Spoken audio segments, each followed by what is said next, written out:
दलित में doctor, engineer या जज एक दलित मुझे बता दीजिए, है क्या कोई? सुप्रीम कोर्ट हो या हाई कोर्ट हो, वहाँ तो खुद ही क्रिमिनल बैठे पड़े हुए हैं। तो शुरुआत तो वहाँ से करनी चाहिए। क्या आज भी दलितों और आदिवासियों की स्थिति सुधर गई है? आप देखिए ना, आज प्रतिदिन दलित बच्चियों पे दुष्कर्म की जा रही है। आदिवासियों के सर पे देखिए आप, पेशाब किया जा रहा है। जो एक बार मंत्री हो गए, विधायक हो गए, तो अगली बार से वो क्यों लड़ रहे हैं भाई? जीतन राम मांझी भी बोले हैं कि 4 जात के ही लोग आरक्षण का लाभ लेता है। जीतन राम मांझी जी से पूछिए कि अभी तक आपको ज्ञान प्राप्त नहीं हुआ कि आप अपने आरक्षण का त्याग करें। अगर जीतन राम मांझी जी आज आरक्षित सीट से नहीं लड़ते तो किसी एक दलित को वहां से मौका मिलता ना। अरे उस डी में से नहीं तो सी में से नहीं तो बी में से किसी को तो मौका मिलता है। अब क्या करें? कितना आरक्षण का लाभ जितना ले लिया उन्होंने, उनका बेटा एमएलसी, विधायक, वो खुद, उनके समधन, उनकी बेटी, उनका भाई, दलितों को आप कैटेगराइज कर रहे हैं। तो मुझे नहीं लगता है कि इससे बड़ी शर्म की बात हो सकती है। सुप्रीम कोर्ट का फैसला आया है कि SC/ST रिजर्वेशन में अब कटौती होगा, मतलब कोटा के अंदर कोटा, और राज्य सरकार को निर्देश दिया गया है कि आप चाहें तो क्रीमी लेयर लागू कर सकते हैं, वर्गीकरण भी कर सकते हैं। ऐसे में हमारे साथ बात करने के लिए सारिका पासवान है, आरजेडी की प्रवक्ता। कैसे देख रहे हैं आप कोटा के अंदर कोटा?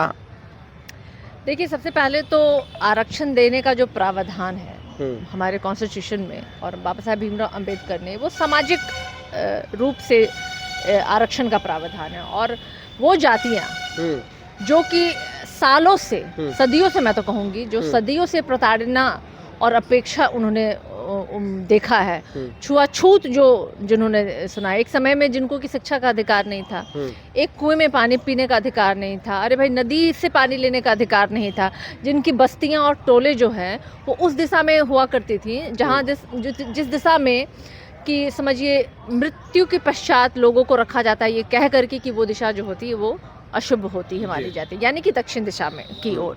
तो उनके घर भी दक्षिण दिशा में हुए थे, उनको ऐसे मोहल्ले से गुजरने तक का अधिकार नहीं था।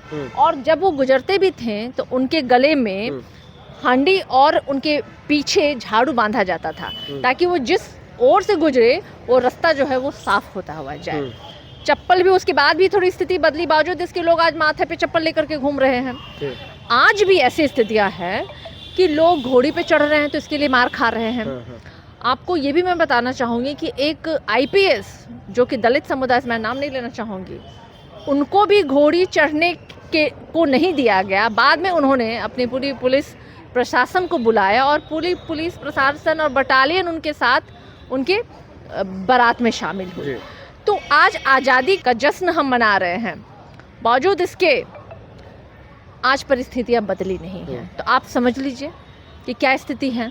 और अब इस तरीके से भारतीय जनता पार्टी, जो कि हमेशा से ही आरक्षण विरोधी रही है, Bharatiya Janata party, supreme court का फैसला, सुप्रीम कोर्ट का फैसला है, और अगर भारतीय जनता पार्टी को लगता है कि ये दलितों के पक्ष में नहीं है तो ऑर्डिनेंस लाए, वो केंद्र में उनकी सरकार है, तब तो हम मानेंगे ना। और देखिए, ये भी आप नहीं कह सकते हैं कि सुप्रीम कोर्ट हो या हाई कोर्ट हो, वहाँ तो खुद ही क्रिमिनल बैठे पड़े हुए हैं।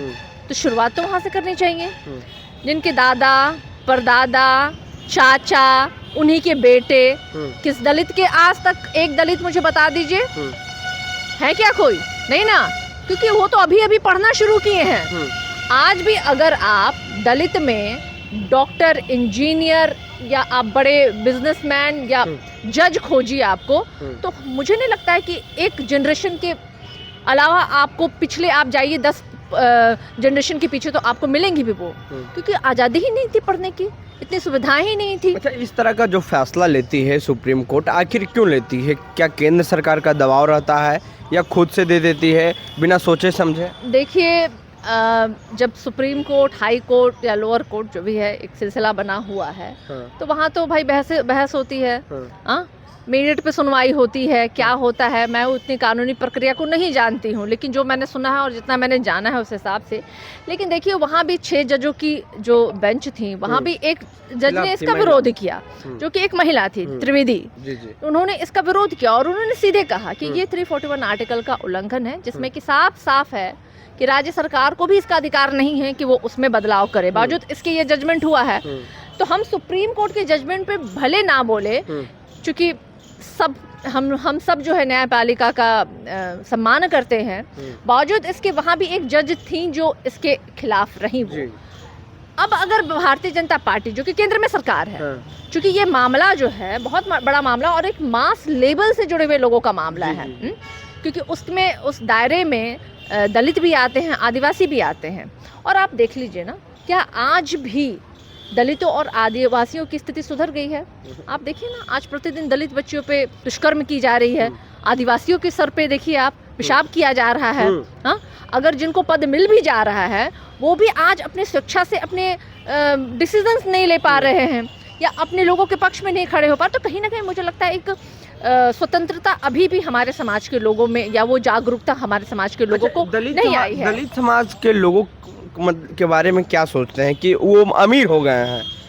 वही तो सोचते हैं, वही तो बात है। कहते हैं ना कि हंडिया में चढ़े हुए चावल के एक दाने को आप देख करके नहीं पता कर सकते हैं कि पूरा का पूरा चावल पक गया है। तो अगर एक दो चेहरे अगर ऐसे दिख रहे हैं, ठीक है, मुझे लगता है भारतीय जनता पार्टी के जितने भी अनुसूचित जाति के लोग हैं उनको स्वेच्छा से अपने आरक्षण का त्याग कर देना चाहिए, क्योंकि वो समर्थन अगर कर रहे हैं इसको, जो एक बार मंत्री हो गए, विधायक हो गए, तो अगली बार से वो क्यों लड़ रहे हैं भाई? जीतन राम मांझी भी बोले हैं कि 4 जात के ही लोग आरक्षण का लाभ लेते हैं और इसका समर्थन भी किए। जीतन राम मांझी जी को तो सबसे पहले अपना आरक्षण का त्याग कर देना चाहिए स्वेच्छा से। जैसे भारतीय जनता पार्टी कहती है ना, चिराग पासवान जी कहते हैं, और स्वयं जीतन राम मांझी जी ने भी कहा है कि संपन्न दलितों को अपना आरक्षण त्याग देना चाहिए।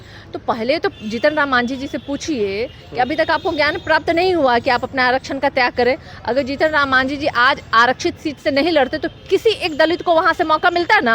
हाँ, अरे उस डी में से नहीं तो सी में से नहीं तो बी में से किसी को तो मौका मिलता है।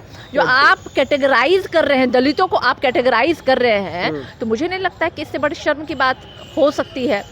एक दलित समुदाय से आते हुए जीतन राम मांझी जी जिस तरीके से भेदभाव कर रहे हैं, तो पहले तो वो छोड़े ना अपना आरक्षण, उसके बाद बात करेंगे वो। अब क्या करें? कितना आरक्षण का लाभ जितना ले लिया उन्होंने, उनका बेटा एमएलसी विधायक, वो खुद उनके परिवार में समधन, उनकी बेटी, उनका भाई, अब कितना आपको चाहिए संपन्नता भाई? तो पहले तो जीतन राम मांझी जी को अपना आरक्षण त्याग करे, उसके बाद वो स्टेटमेंट दे। अब आप लोग क्या करेंगे मैडम, क्योंकि सुप्रीम कोर्ट का तो फैसला आ चुका है? देखिए, सुप्रीम कोर्ट के फैसले के बावजूद भी अगर ऑर्डिनेंस आता है तो निश्चित रूप से राहत मिलेगी। अब देखना ये होगा कि भारतीय जनता पार्टी जो कि आरक्षण विरोधी हमेशा से रही है और ये मीठी जहर की तरह, वो कहते हैं ना स्वीट पॉइजन की तरह, इस आरक्षण को देश से समाप्त करना चाहते हैं। 21 तारीख को पासवान और जीतन राम मांझी इस तरीके जैसे लोगों का इस्तेमाल करके, और 21 तारीख को भारत बंद है, हम तो उसका समर्थन करते हैं बिल्कुल, क्योंकि इस फैसले को वापस लेना चाहिए, क्योंकि कहीं से भी ये दलित और आदिवासियों के हित में नहीं है। तेजस्वी यादव उतरेंगे सड़क पे?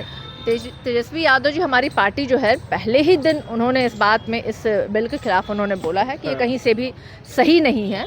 तो वो पहले व्यक्ति है जिन्होंने अपना रिएक्शन दिया था। तो भारत बंद का समर्थन करेंगे हम लोग बिल्कुल। बोल तो रहे ना, आदिवासी और दलितों के समर्थन में हमारे नेता और हमारी पार्टी खड़ी है। शुक्रिया मैडम बातचीत करने के लिए। तो ये शरीका पासवान है और 21 तारीख को रोड पे भी उतरेंगे तेजस्वी यादव, और क्या कुछ इन्होंने कहा है। जिस तरीके से सुप्रीम कोर्ट का फैसला आया, काफ़ी नाराज़गी है। बहरहाल हमारी बातचीत में आपकी क्या राय है, प्रतिक्रिया देने कमेंट बॉक्स में। फेसबुक पे देखना वीडियो को शेयर कर लें, यूट्यूब पे देखना मेरे चैनल को सब्सक्राइब कर लें। बहुत बहुत धन्यवाद।